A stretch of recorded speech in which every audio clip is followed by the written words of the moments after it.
Which 110 here. It is a beautiful day here in Ottawa.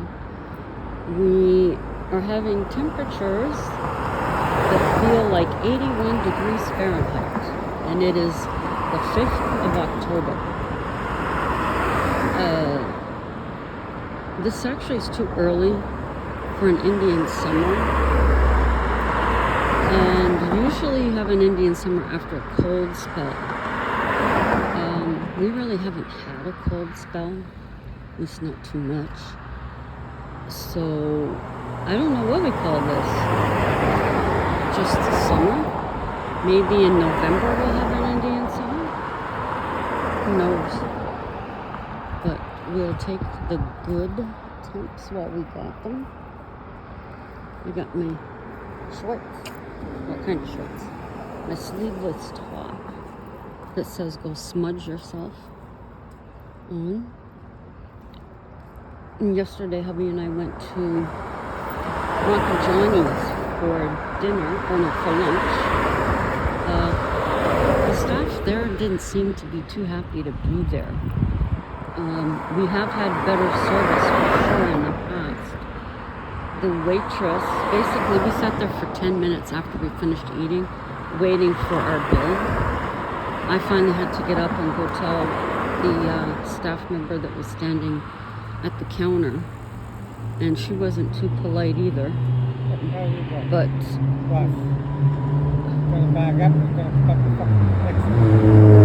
let's see how stupid you are.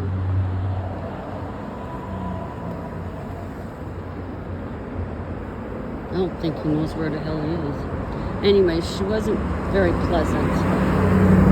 Then she called for the other waitress to come and give us our bill. She did finally come over and she gave us our bill. Meanwhile, talking about some woman with her parrot. I said to hubby before she came over, you better not give her a tip. So he left it for me to handle it. And when I did, it didn't go through. I missed a step the first time. And of course, what does she do? She yells. She yells into the, she yells in the small restaurant, it didn't go through. Not the right thing to do. So I went back. I got all the steps this time. And it went through. And we have one spaz, two spaz, and here comes the bus. So anyways, I will be reading a story tonight. It's one I just finished. I was watching Max Bushcraft. I suggest you watch... I suggest that you watch his channel. It inspired me to write this story and finish it. So that'll be this evening. See you then. Hi guys, White Witch 110 here. I've just finished watching Twin Paranormal's first episode of Nightmare Month. They were at the Hinsdale house. Amazing. I suggest you check it out. That's Twin Paranormal. And here we go with the fourth story. It was his love of bushcrafting, out in nature on his own, the accomplishment of building with his skills. Max made his bi-weekly trip to the nearby woods. Over the past year, he had become very familiar with it, only a few miles from his apartment building. He would pack what he required in his large hiking backpack. His soul was alive within the trees. Fresh air invigorated him. Max was truly one with his surroundings. He spent time hiking through the pines, searching for his perfect spot. When an area called to him, his plans came to life. It could be a hill, fallen tree, space close to the water. Max scouted for dead trees, river rocks to contain a campfire. He was a responsible person who respected the land.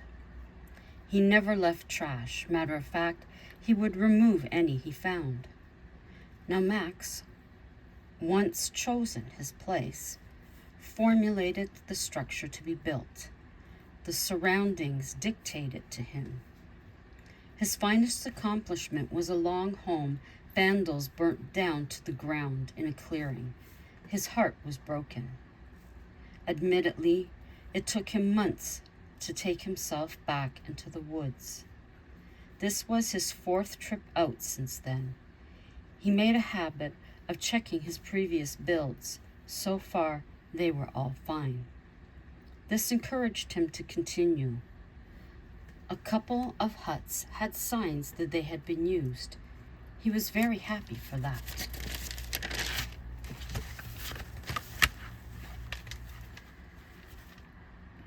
Matt's entire intention was cover for weary travelers. The latest location was just feet away from the river on the hillside, close enough for water to use, then far enough it wouldn't flood. Max dropped his pack and began pulling out the tools he required. A collapsible shovel, hammer, pouch of nails, and a large folded plastic sheet and saw. He got to work digging out holes for the posts of the shelter. The ground was easy to dig. Next, he chipped away at the hill. This would be the backside. The view of the water was breathtaking. Sun glistening off the rushing water was hypnotizing. When he had dug to his liking, he sourced out fallen logs. 4 good-sized to be sturdy pillars. On his travel back to the site, he spied branches that begged to become walls.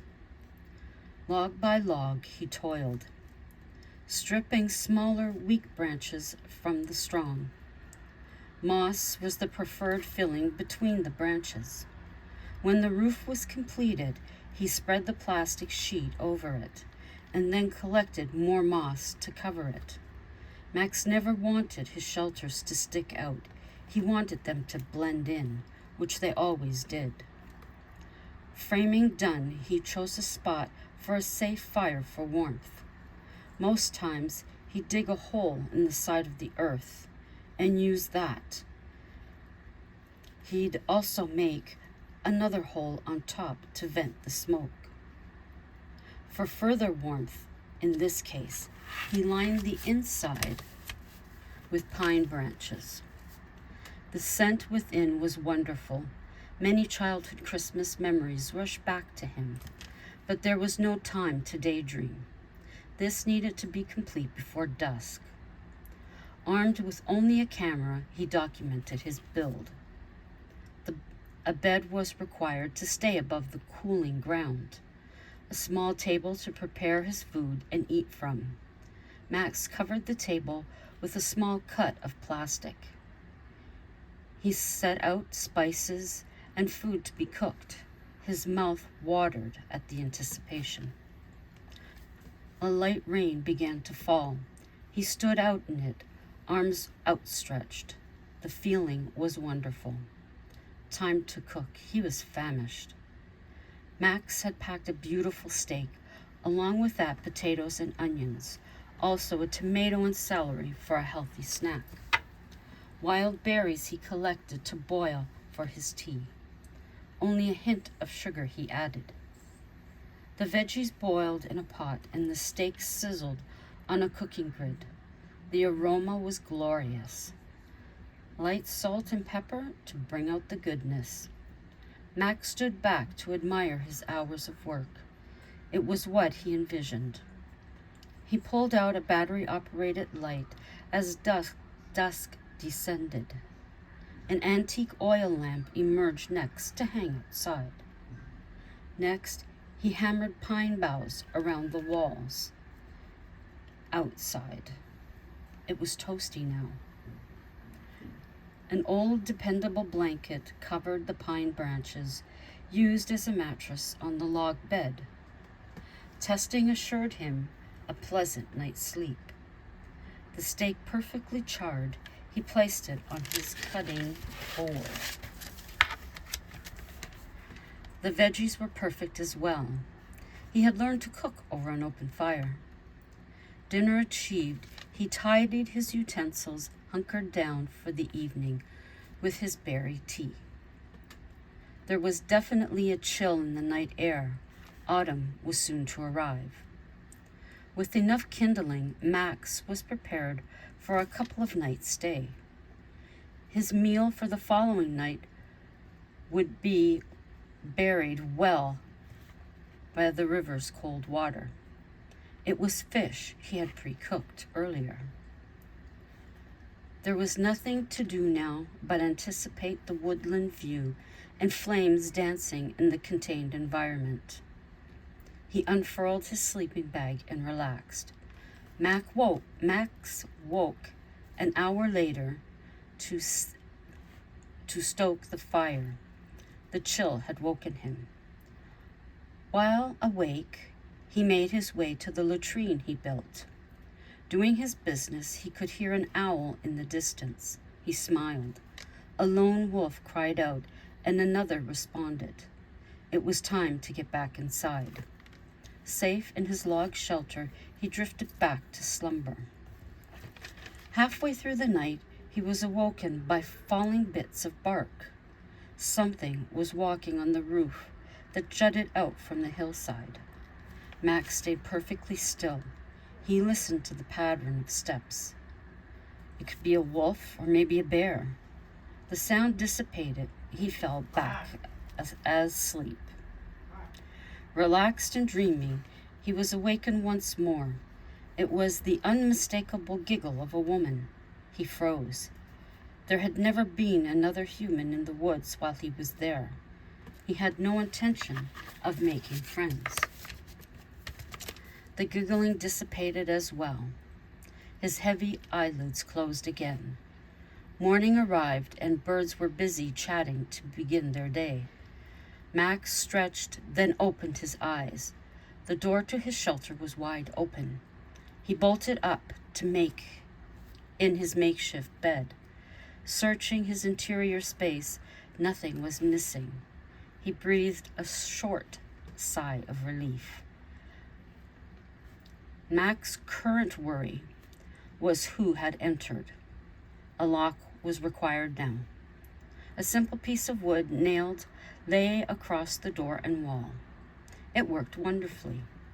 He prepared a breakfast of eggs, bacon, and hash browns, made by leftover potatoes covered the evening before.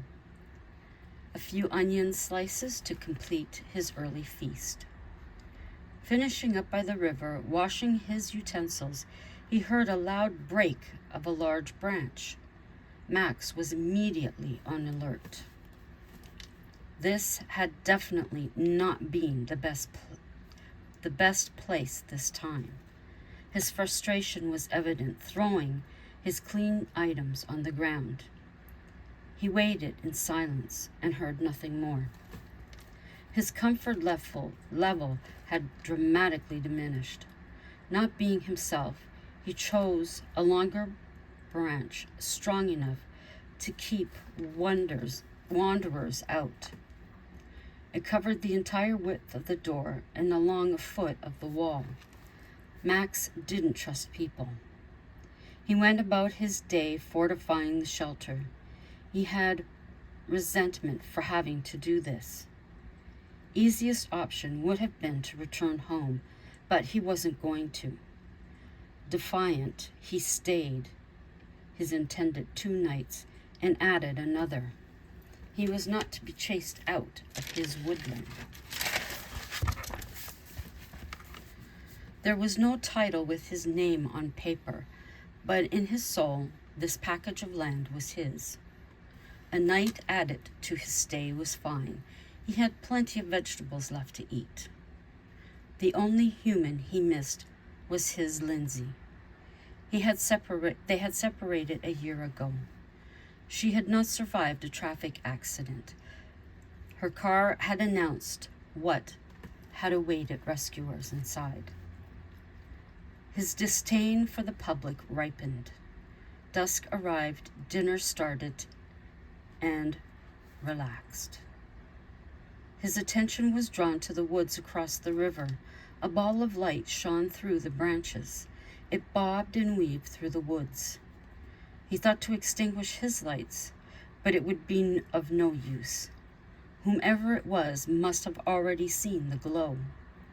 Ready to stand his ground, he moved from the cover of his hut. Max was going to shout out, then stopped himself. He waited for this person to enter the clearing toward the river. Only the crackling of the firewood echoed through the vastness. This was when he realized there was no other sound, no crack of branches from the other side. The woodland floor was littered with branches of all sizes. Smelling the burning of his fish, he slid it on the cutting board with the vegetables. Water for his tea boiled in the pot. His attention diverted from the ball of light that had disappeared. Dinner dishes cleared away, he closed and locked the door. This intruder was not entering his temporary abode.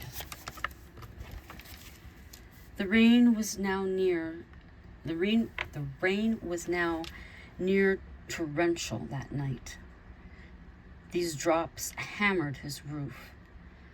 Max was lifting from his sleep when there was a knock upon his door.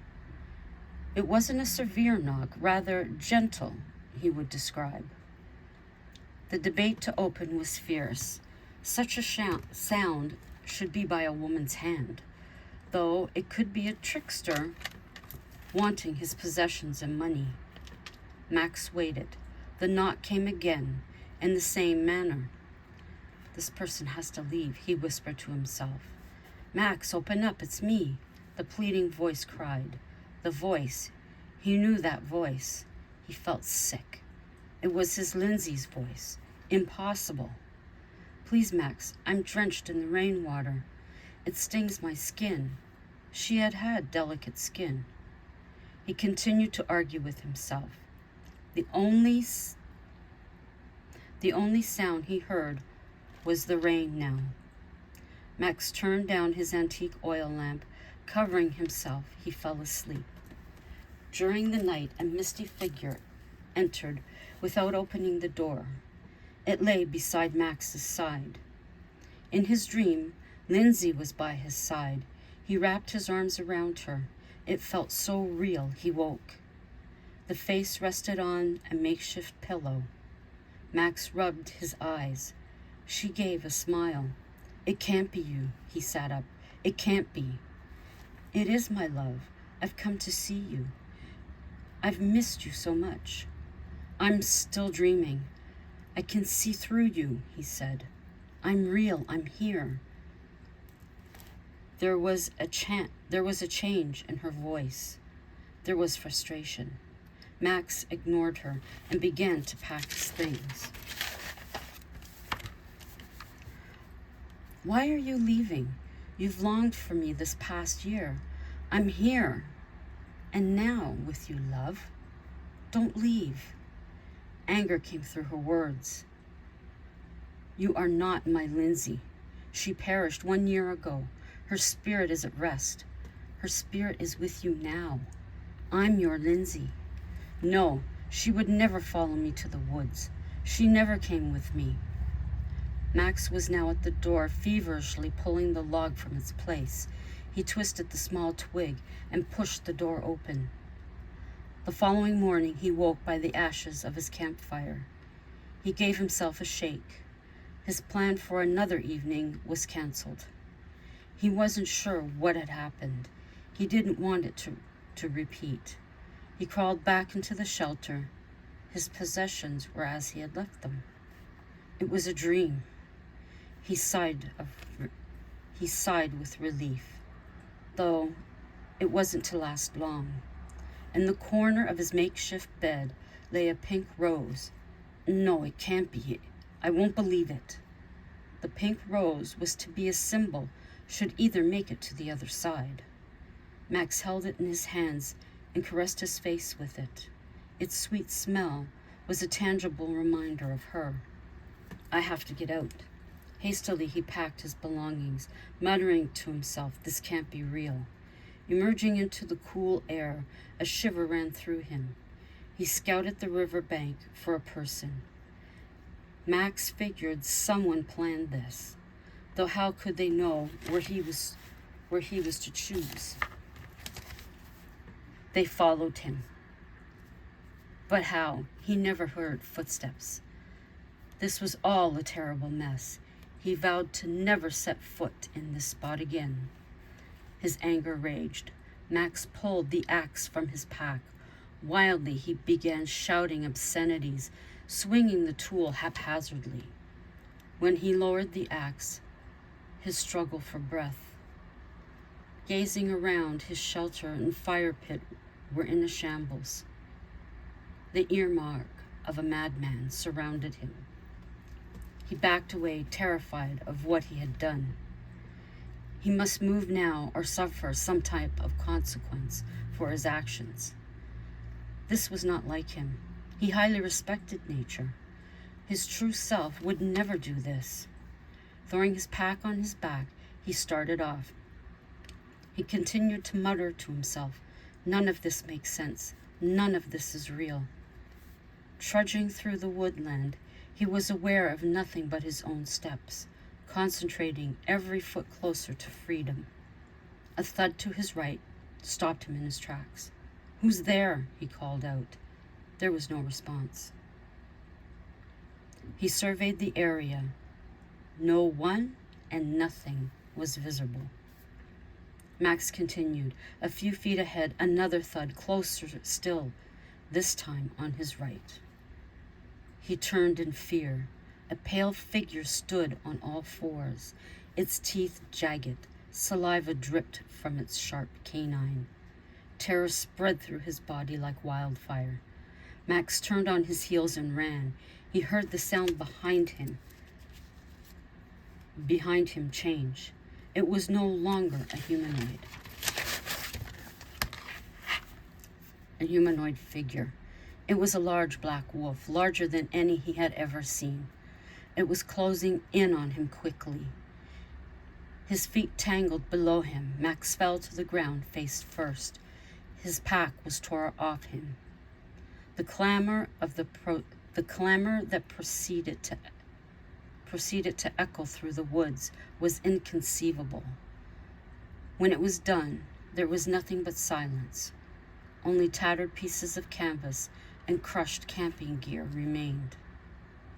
Since that very day, none entered the woodland through that path.